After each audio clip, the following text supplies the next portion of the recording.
স্বামী ঘরে ঢুকতেই স্ত্রী রেগে চেঁচিয়ে উঠলেন, কোথায় ছিলে আজ সারাদিন? অফিসে খবর নিয়েছি, সেখানেও যাওনি তুমি।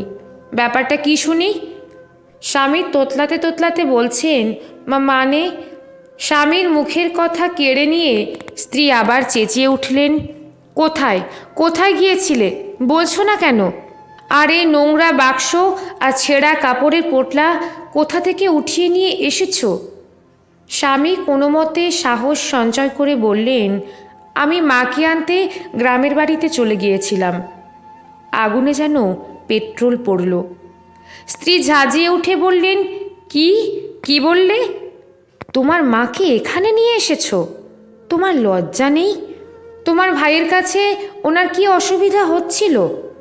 স্ত্রী রাগে এমন আচ্ছন্ন ছিলেন যে পাশেই ছেঁড়া ময়লা শাড়িতে মুখ ঢেকে এক বৃদ্ধা যে চোখের জল রোধ করার চেষ্টা করছেন সেটা খেয়ালই করছেন না। স্বামী বলছেন, ওনাকে আমার ভাইয়ের কাছে রাখা যায় না। স্ত্রীর চোখে আগুন জ্বলে উঠল। কেন? এখানে কি কুবেরের ভাণ্ডার আছে নাকি? তোমার মাত্র 27,000 টাকা মাইনে দিয়ে বাচ্চার পড়াশোনার খরচ ছাড়া পুরো সংসার আমি কিভাবে চালাচ্ছি সেটা একমাত্র আমিই জানি। স্ত্রীর কণ্ঠে এতটাই ঝাঁজ ছিল। স্বামী গলার স্বর দৃঢ় করে বললেন, আজ থেকে উনি আমাদের কাছেই থাকবেন।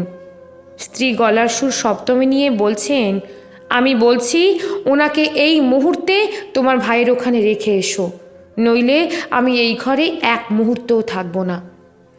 আর এই মহারানীরও কি এখানে আসতে একটু লজ্জা করলো না? এই কথা বলে স্ত্রী যেই অসহায় বৃদ্ধার দিকে ঘুরে তাকালেন, তার পায়ের নিচ থেকে মাটি সরে গেল। গলার সুর নরম করে আবেগতাড়িত কাপা গলায় বললেন, এ কি মা তুমি?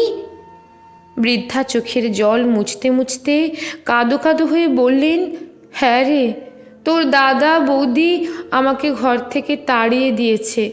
কোথায় যাব? তারপর আমি জামাইকে ফোন করলে সেই আমাকে এখানে নিয়ে এসেছে। বৃদ্ধার কথা শুনে স্ত্রী এক কৃতজ্ঞ দৃষ্টি নিয়ে স্বামীর দিকে তাকালেন আর অপরাধীর মতো হালকা হাসি মুখে বললেন, তুমিও খুব নাটকবাজ। প্রথমেই আমাকে বলে দিলে না কেন যে তুমি আমার মাকে আনতে যাচ্ছ?